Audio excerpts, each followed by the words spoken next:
Juna TV pa at nasa linya na ho na. Pag-usapan Yes. naman natin ngayon. Eto, na-miss natin to. Tagal nating di ulit nakausap. Oo. Pagbaha ho, marami ho talaga ang Sakit. mga sakit. Andiyan yung mga leptospirosis, Yes, oo. yan, at iba pa. Ano ba Ngayon, dapat ho nauuso yung pag-inom prophylaxis medicine. Para agapan daw. Wala ka pa, pero para may proteksyon na ang katawan mo, inom ka daw nito. Tama Sige. ba ito? Yan. Nasilinya po natin si Dr. Ronjin Solante, infectious disease expert. Magandang umaga po, Doc Solante. Kami po si Domol Weng. Good morning, Doc.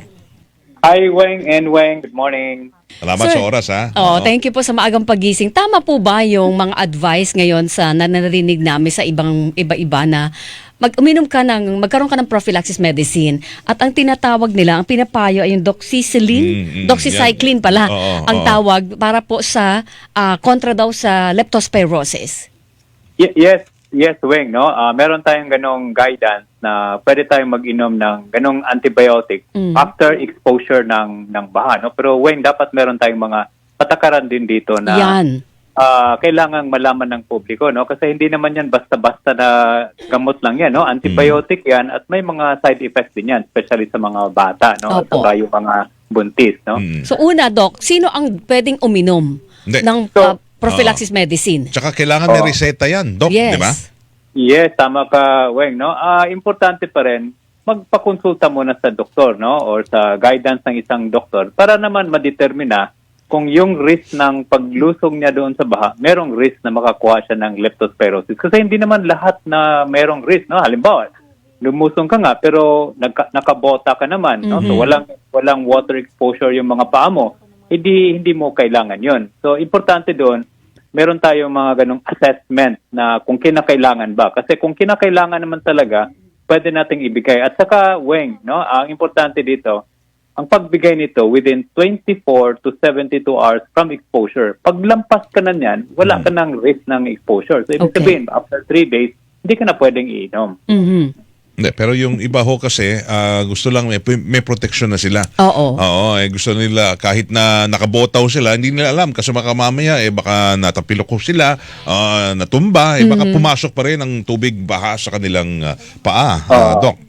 So, meron tayong risk category, no? So, halimbawa, merong mild risk. So, ibig sabihin, very mild nang yung magka-leptospirosis ka. Pag hindi ka nagsuot ng bota, tapos lumusong ka sa baha, tapos wala kang sugat, no? So, importante yan, walang sugat. Yes.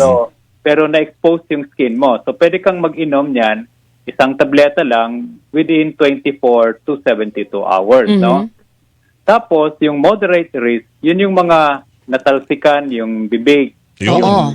no? Yung mga lumalangoy talaga, no? So, yun yung mga high risk dyan, yung Opo. mga lumalangoy, no? Ano yan? Pag inom niyan is isang tableta na 200 milligram, no? 3 to 5 days yan, no? So, ganun ang risk niyan. For protection na yan. Oo, Para for hindi kayo protection. tamaan ng anumang sakit. Protection. Kasama na ho Paano- dyan yung mga rescue workers natin. Dapat, Lahat, oo. meron. Paano po yung Yes. may sugat, Doc Ronjin? So, yung may mga sugat talaga, yun yung nandun sa moderate risk yan. So, Oo. kailangan ibigay yan kagad within 24 to 72 hours. Tapos, 3 araw hanggang 5 araw yan ang pag-inom ng gamot. Pero, Weng, ha? Opo. And Weng, no, ang ano natin dito na maski umiinom ka nitong mga prophylaxis, pero magkasintomas ka pa rin. Oo. Because prophylaxis hindi naman 100% effective yan. No? So Yun. pag meron ka pa rin symptoms kagaya ng lagnat, pananakit sa katawan, or naninilaw ka na, hindi punta ka sa doktor. No? Huwag mong patagalan dahil ang isa sa mga komplikasyon ng leptospirosis, yung nasisira yung bato, no, na kinakailangan Yes. kang i-dialysis. No? So ayaw nating mangyari yan. No? Early consultation is still very important maski nag-inom ka ng prophylaxis. Opo, yung pong leptospirosis, sino ho ba ang madalas tamaan yan? At yung talagang madaling tamaan, yung mga bata o matanda ho? Yung datos natin before sa mga baha-baha, especially yung Ondoy, tayo yung pinakamataas ng kaso globally, no, na na-register ng Ondoy, no. Ang common na nakikita namin, itong mga lalaki na lumalabas, yung mga nagtatrabaho talaga na sila Yes. yung post sa mga walang edad na pinipili, pero kadalasan dito yung mga teenagers at saka yung mga middle age na mga lalaki na sila yung mga breadwinner na lumalabas talaga during those times na maski baha na Di ba, naalala natin, 5 araw, 7 araw, hindi pa rin umuupa yung baha. So, expose sila doon sa mga ganong klaseng contaminated na water ng leptospirosis. Doc, ito, isa-isahin lang natin. Bata, pwedeng uminom? Meron ding para sa bata niyan, pero kailangan pa rin ng guidance ng mga doktor yan kasi merong specific dosage ng bata na hindi Yes. hindi kagaya doon sa adult, no? At saka may mga alternatibo na gamot, hindi lang doxycycline ang sa bata, no? Kasi merong alternative rin na Okay. mas safer para Opo. sa bata. Buntis?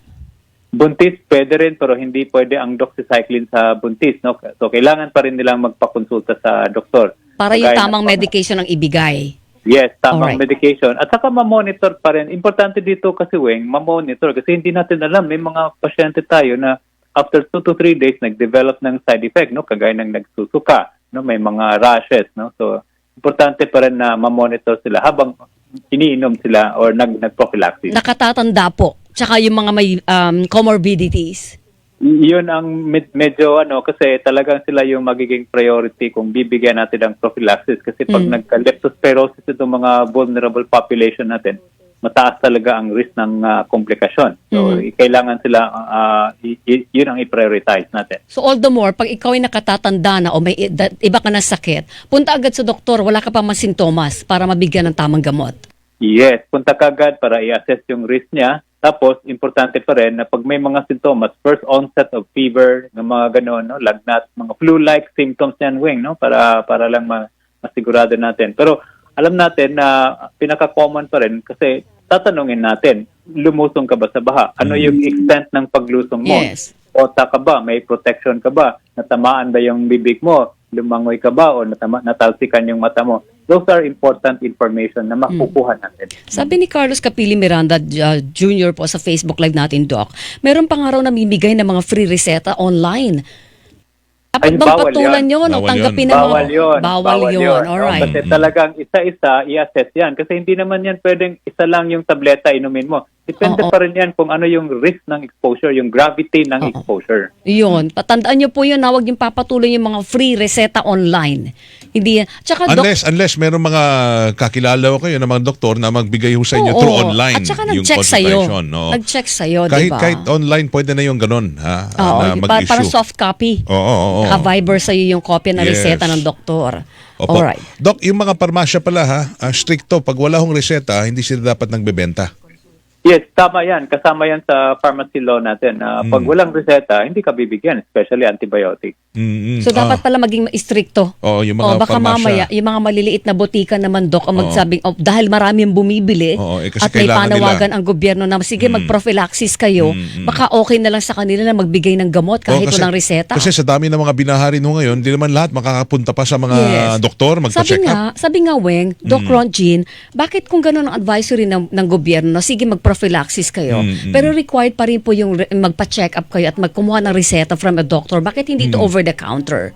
Hindi pwede, Weng, kasi antibiotic kasi yan, no? Meron tayong batas niyan, pharmacy law, na pag antibiotic, hindi ka pwedeng mag-over the counter. Kailangan pa rin ng reseta. Kasi, importante niyan, kung kinakailangan mo ba yung prophylaxis. Yun ang unang tanong dyan. Pag Yes. kailangan mo ng prophylaxis, imo-monitor ka namin. Kasi baka naman, mag-develop tayo ng adverse drug reaction, especially Yes. doon sa may mga kapansanan, no? At saka, Weng, hindi natin pwedeng i-over-the-counter yan. Baka naman, inom ka lang ng inom ng doxycycline, mag-develop ka ng drug resistance, no? Antimicrobial resistance. Yan na, problema na naman tayo So, dyan. hindi natatalab sa'yo. Next Kahit time na anong kailangan mo ng gamot, oo, di totoo tumatalab. yan, Totoo yan. Oo. Ganun yun. Kasi antibiotic, Doc Ronchine, no? Alright. Yes, Oo. yes. Importante talaga. Kaya nga, siguro ang panawagan natin, unang-una, kung meron pa kayo ngayon sa mga areas na baha, protektahan niyo yung sarili niyo, no? Pangalawa, pag meron kayong exposure talaga na hindi niyo maiwasan, edi kumonsulta para magbigay ng prophylaxis. Tapos, pag may mga sintomas na, maski naka-prophylaxis ka, pagpunta pa rin sa doktor. Alright. Doc, napakahalaga po na ibinahagi Thank you po niyo sa amin sa- ngayong umaga. Yeah, sa Maraming libreng salamat konsulta po ngayong sa umaga. libreng Oo. konsulta on Thank you, air. thank you. po. Oo. Thank you. Thank you, Weng and Weng. Bye-bye. Next time po ulit. Ayan. Nakausap natin muli after a long time si Dr. Ron Jean Solante, infectious disease expert, mga kapuso. Okay.